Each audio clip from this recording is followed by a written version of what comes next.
But is it going to be worth getting a whole new set of estate planning documents drawn back up to go get that $700? And I see that same kind of situation happening with these digital assets.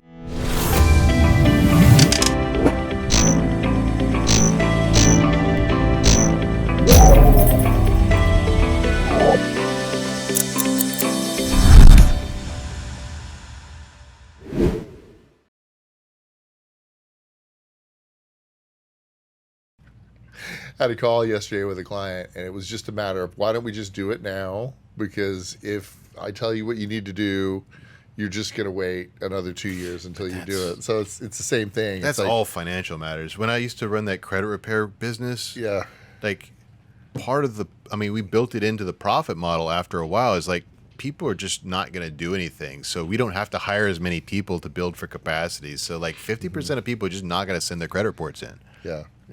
So they just want to pay for it.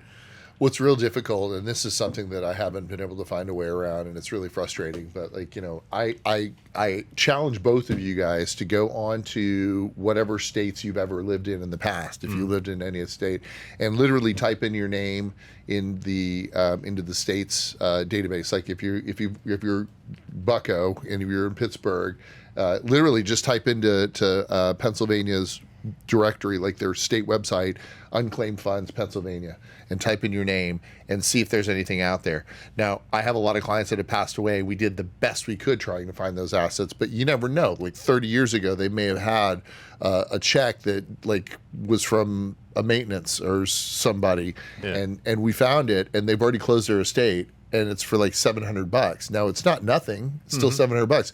But is it going to be worth getting a whole new set of estate planning documents drawn back up to go get that $700? And I see that same kind of situation happening with these digital assets. Oh, right. Probably being even harder and harder. Well, right? They have a name for that. It's called dust, right? Yeah. So, and it's particularly interesting because in fiat, where you're saying like, well, is it really worth that $700? But in crypto, you got the opposite problem. Fiat's inflationary. Crypto tends to be deflationary. So the dust that wasn't even worth the gas fees of me sweeping it out of my wallet 10 years ago is now worth a house payment or maybe a house. Yeah. Like it was, $13 was one Bitcoin when I first started. Yeah. And I've lost wallets with like 10 or 12 Bitcoin in it. It's like, oh, well, heck, it's only a couple $100 or something like that. But now, what would you do with 13 Bitcoin? Money.